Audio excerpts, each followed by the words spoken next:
I went through so much as a child. I went through a lot.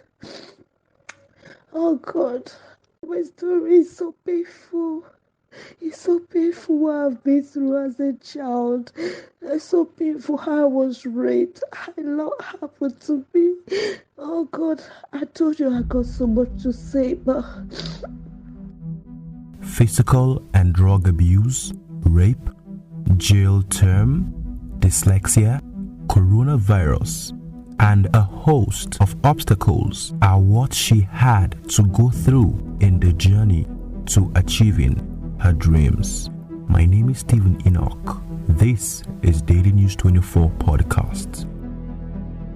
I'm here to tell my story, to challenge us that no matter what we're going through in life, we should not give up. I'm one strong person that never give up in life, despite everything that I've been through.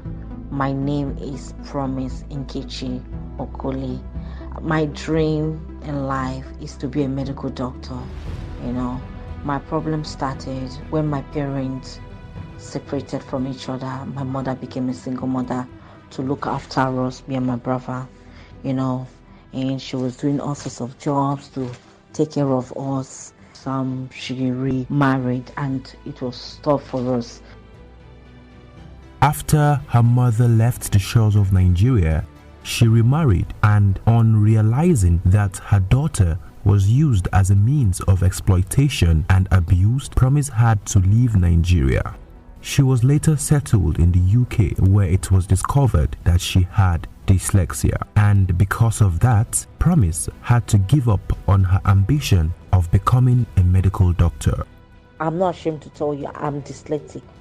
To Nigeria, they call it Olodo Rabata, but in here they assist you. Do you understand me? It's not a big deal, but I give God the glory.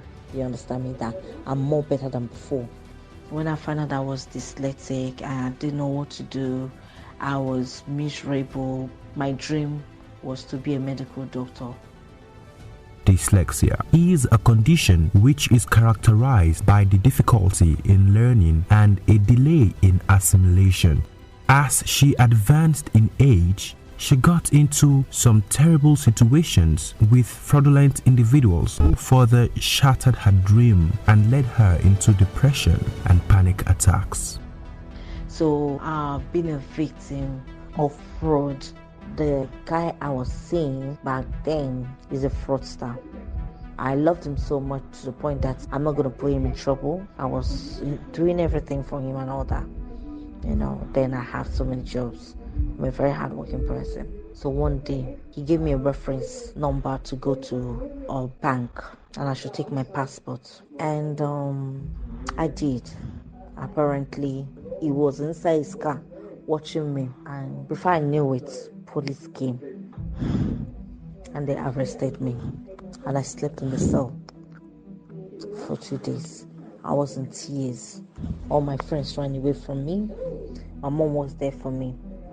You see how life is. I was in cell for 2 days, and I was warned about my situation that I should not do it again. They found out that I'm a clean person because I'm dyslexic and I'm not capable of doing the fraud. So they gave me warning.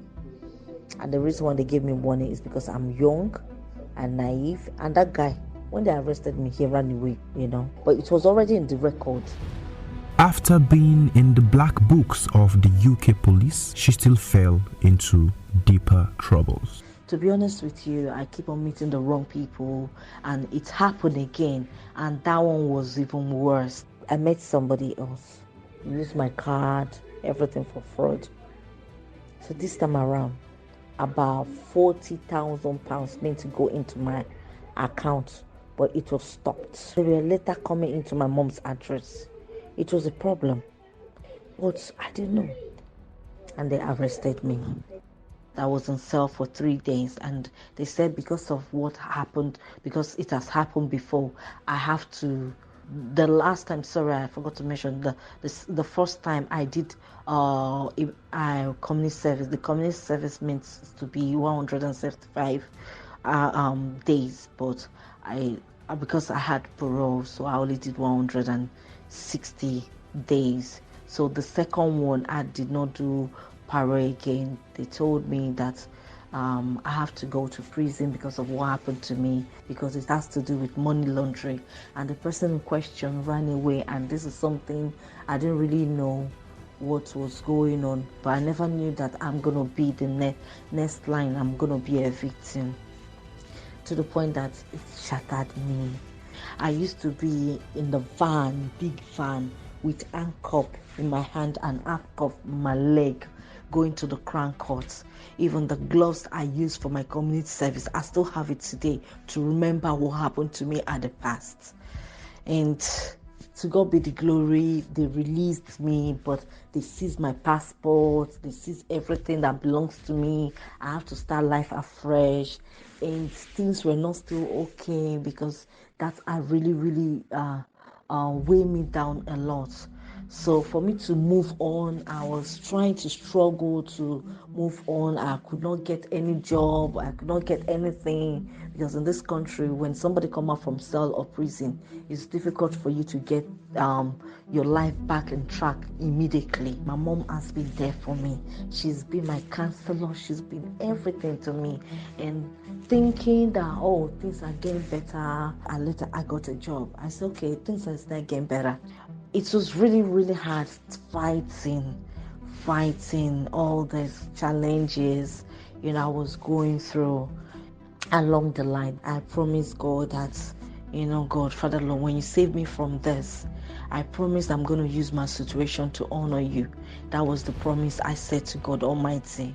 She made a promise which she couldn't fulfill. As she progressed, she later got into a well of difficulties characterized by drug abuse, physical abuse, which almost rendered her mental. And I met somebody else who did something worse to my life. It shattered me a lot, that I don't even know what to do. My mom was there for me. I was a victim again. This guy used to beat me up, and he gives me drugs. He did a lot of things to me. I will go to work, right? Yeah. I will come back. I'll prepare food for him and his friends. I got 2 jobs there, and at the same time, he will go after my friend, and I knew he was rubbing it on my phone, on my nose, and he was like, promise, I got you. You are the main chick. But because I loved him, I was dying inside like crying. This guy beats me up, and the cry the matter was,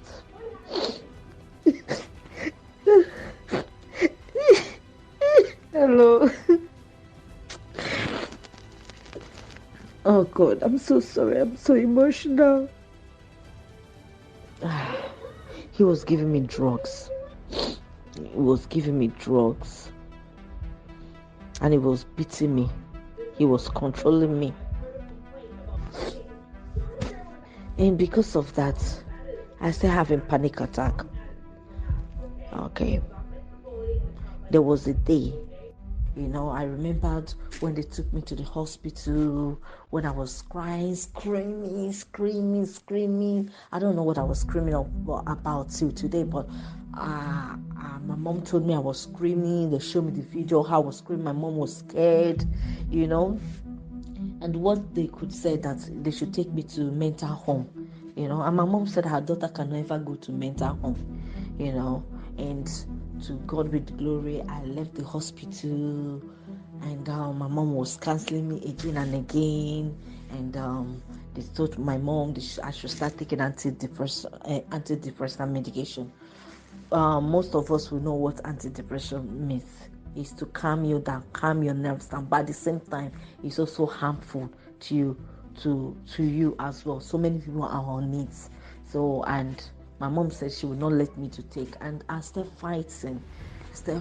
My mom started fighting with me. Even the panic attack I had from years back, I still having the panic attack till now, but it's a bit lesser. I became okay in the sense that due to the counseling that my mom has been giving to me, talking to me, and I said to myself, she's nice. My mom is a very She got a heart of gold. She does things to people. She did that. She did that. I want to follow her footsteps. And I started like, emulating my mom the way she is. This is what she does for people. And I said to myself, this is what I want to do. Even at that, youthful exuberance still had a strong grip on Promise. This time, however, she was saved by a hair's breadth. Due to my young food age, I really, really wanted to have fun and everything. I always wave it off. But I remembered when I thought I had HIV, you understand me? I remembered I just met a friend and he likes me. I just, like him, we were talking. And his neighbor came down to his room and said, I know you. You're a very hardworking person. And I've heard about you. Why do you want to destroy your life? I said, hello, sir, I don't understand. He said, the reason why I said this guy in question have his wife put Magu on him. That's when I know what Magu is. And also, he's a HIV victim. He immediately told me like this. I said, thank God. I ran away from that house. I was on the street of London. Okay. I was kneeling down. People were watching me. I was giving thanks to God. I said, what? After what I've been through. Ever since that, I just said, you know what? I've had enough with men. I've had enough. And I said to myself, I'll make it. After being saved by a margin, Promise decided to stay focused and not let any mirage-looking attraction weigh her down. But just then, COVID-19 rose its ugly face. 2019, okay, I had, everybody knows that we all have a crisis of COVID, and it was so much abroad. I had COVID, okay, I was positive, and it was so crazy that my mom came over to look after me for like a week, and she became positive. I was struggling, taking care of my children. I was crawling like me. Thank you, God. I was crawling like mini pig, to go to the kitchen to get food for my kids. I thought I was going to die because so many people have died because of this, and I was short of breath. I could not talk at all. I was thinking about my children. Now if anything happened to me now, what will happen to my kids? But I remember this verse. I remember this verse here. It said, by his stripe you are healed. And I keep on claiming it to myself because my mom was not able to come. She was positive and I was positive. I was the only one. I said, if I don't do this, who will take care of my children? I have to crawl. I remembered when as I was crawling to the kitchen, I fell down and the fire was on. And I came out, I'll feed my kids. My daughter was 2 years old, that's my baby, and my first daughter was 7 years old, So I was crawling, my daughter, the firstborn, when I'm throwing up, she's always cleaning everywhere. And later on, and my daughter was tested. No, we all was tested. And later my baby became positive, and I was still positive, but my first daughter was negative. And the hustle began. My mom could not come. Nobody could see me. Nobody could come to my house. We went through this for like a month or two. I just struggled. And to be honest, I never took medication. I was just drinking warm water, just be drinking warm water. And there are so many people who have died. Even those people that were taking remedy, they died in this COVID. 2019 was crazy. The COVID-19 was so serious because it was killing so many people. So a lot happened to me, to be honest with you.